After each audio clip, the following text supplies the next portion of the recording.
Hello, hi. Come on in, everybody. You're going to get to take a look at my nails today. Do you ever go from having no nails done to then getting your nails done at the salon and all of a sudden you're like, ooh, price is right. Everything is like, the object. Is this only me? My childhood? I was like, oh, I want their nails. That was my highest ambition when I was 10 years old. I have some of your comments here and some of your emails to me. And the whole theme today, my lovely team put together a bunch of comments and emails about how to survive what we're doing here. How to survive. A friend yesterday called it proto-fascism, and I said, are we sure it's proto? How to survive politically, what's happening, and political unrest. And today's a very special day. I hope you're getting your sign together, your flag, and you're going out to meet up like-minded people in your city. So I wanted to start with an Instagram comment. I've stopped watching the news. I've stopped watching the news because it makes me spiral. But I feel guilty for tuning out. How do I stay informed and stay sane? Here's the most practical thing that I can offer you. Lower your standards. Not for the news. Raise your standards for the news. Lower your standards for how you're supposed to be doing in relationship to the news. There is so much out there. There are so many voices. It is hard to be clear about who you're going to trust and who you're not going to trust. And so the very top layer, the thing that you can take off your plate is, well, I've got to make my feed perfect and I've got to be doing the feed perfectly right, or else I'm a bad person, I should feel guilty, etc. You know, guilty for tuning out is simply inappropriate, because we need to tune out at certain times so that when we tune back in, we have the strength to act. You know, so many people that I coach with get very upset when I assign them to watch Netflix and snack. It's like, oh, hell no, I'm productive. And your feed, your life, your activism, your support of marginalized people is not to be productive. It is to assist where you can. And I phrase it that way specifically because when you can means that there will be times when you can't. And being kind to yourself, lowering your standards, being good to yourself, being loving, these are the things that I preach, not just for nothing. I mean, the rubber has met the road right now in all of our lives, in all of our times. And you should take good care of yourself and be kind first. And then you can work on which news sources you want in your life. And then you can work on who you want to listen to. And then you can work on who you want to support, how often, and with what. So I also have an email subject line, which I thought was lovely. I'm doing the best I can, but it feels like the world is on fire. These are people, by the way, who wrote back to the newsletter that I do. Dear Jeffrey, if you can write, there's a box on my website, but you can also write, if you're subscribed to the newsletter, you can respond. And people do. Dear Jeffrey, I admire how calm and centered you always seem, with nails done. And I need to ask, how do you stay that way, that's italicized, stay that way when everything feels so wrong in the world? The news is horrifying. The laws being passed, the hatred, the violence, the way people are being dehumanized. It's too much. I'm scared for my friends, I'm scared for my kids, and I'm ashamed to say this, but I'm scared for myself. Okay, there's two more sentences, but we're gonna stop there. shame is not going to be a helpful tool for you. And I know the first thing you do when you hear that is feel more shame, right? It's like, well, if you knew how to not feel shame, you wouldn't feel shame. It says that thing in your head. We're going to pause on that for a second. And we're going to come back around to shame is used as a transaction and a tool, or was. That's how you were trained into it.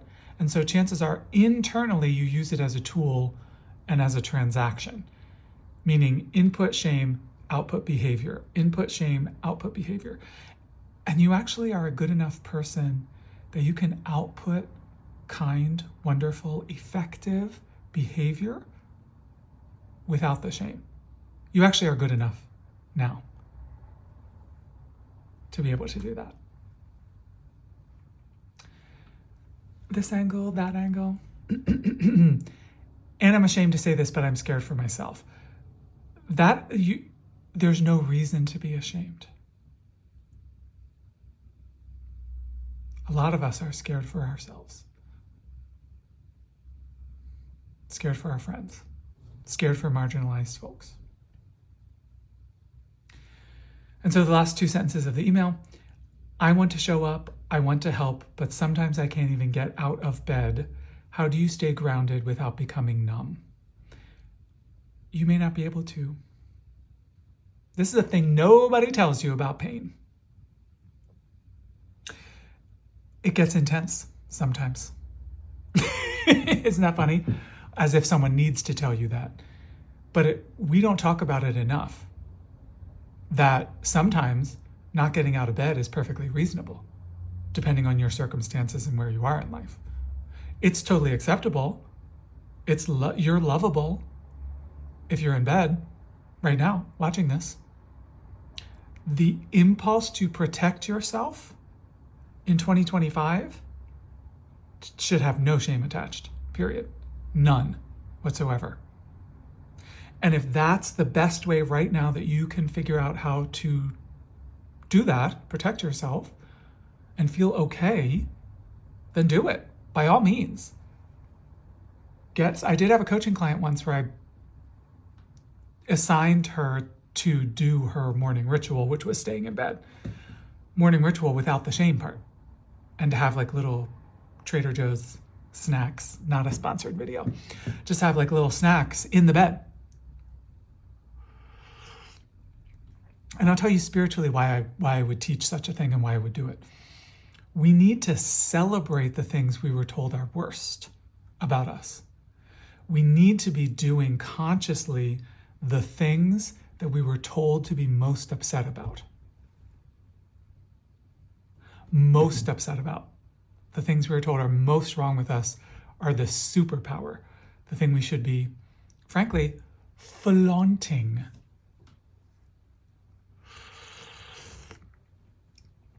And the last question, how do I stay grounded without becoming numb? Sometimes you just need to be numb. I've done a lot of spiritual training to almost never be numb. I studied with a Zen monastery for 25 years. And to get to that place where you are open to the whole world all the time, and what was the compliment? I admire how calm and centered you always seem.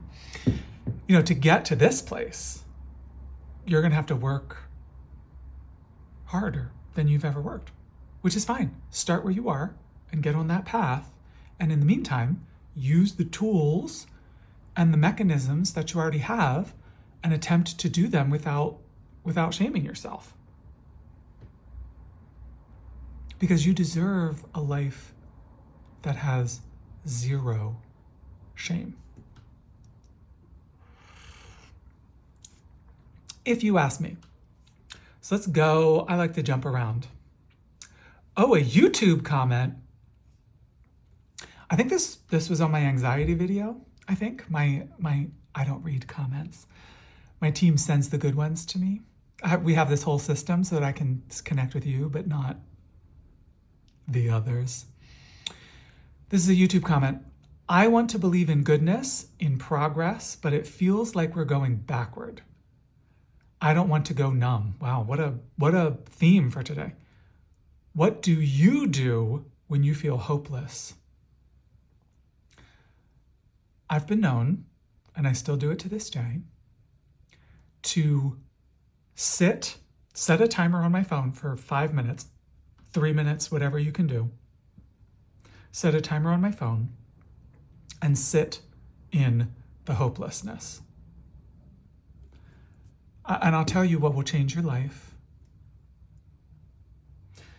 You've got to have, instead of this relationship with hopelessness, you've got to have this relationship. I'm here.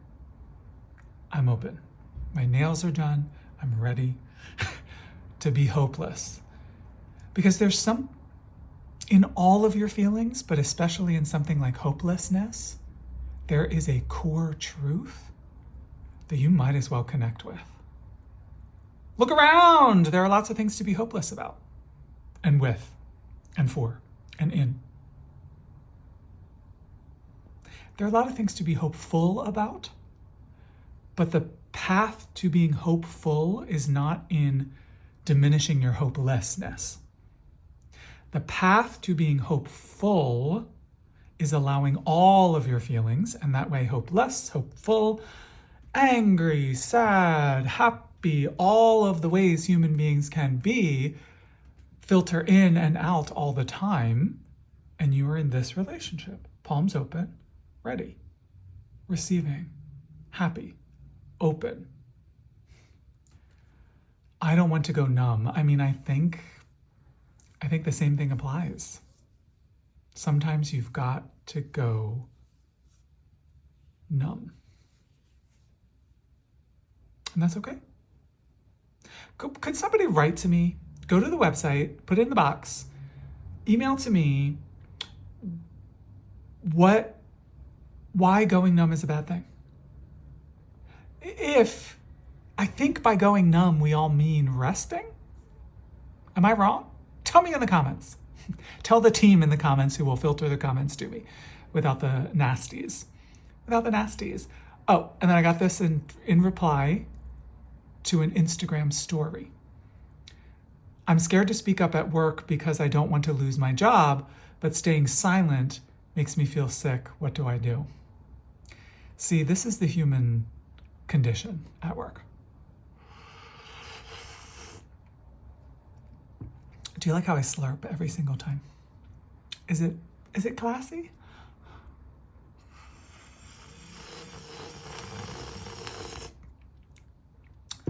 The brain will often give us two bad choices and claim that they're the only choices. So, speak up and lose your job versus stay silent and feel sick about that and feel out of integrity with yourself. You think maybe your life has more than two choices? Like a trillion other things you could do? And here's one I would suggest to you. This is Buddhist middle way stuff. Here's one I would suggest to you. Your boss or whomever, strike up a nice, kind, private, clear, communicative talk with them about some of your feelings and some of your universal human experiences and how it relates to doing your job in a way that's engaged or doing your job in a way that doesn't feel engaged. Now, you may have a bad boss who reacts whatever way they react, but at least then you're crystal clear and you know who you're dealing with. But if you never communicate and you stay hidden about what's deeply most important to you, then you're not doing a service to yourself. You're not sticking with yourself. And you could even say, if you want to be extreme, gold star, spiritual student, you could share with your boss, I'm afraid of losing my job. And if it doesn't feel like marching into the boss's office, right, is the way to go, pick a friend at the job. And if that doesn't feel like you can do that safely, I've had that job before, then find a friend outside the job and someone you can love and trust, someone who loves and trusts you that you can be with in that way. You could also be in integrity and not speak. You could choose for your own mental health and your own kindness to yourself that you're going to skip this one, right? That's another trap to fall in, is that as an activist, as someone who truly cares, you have to be in the trenches and be fighting all the time and etc. And we've been talking all this video today about taking a break sometimes. Please stay in touch. Please take very good care.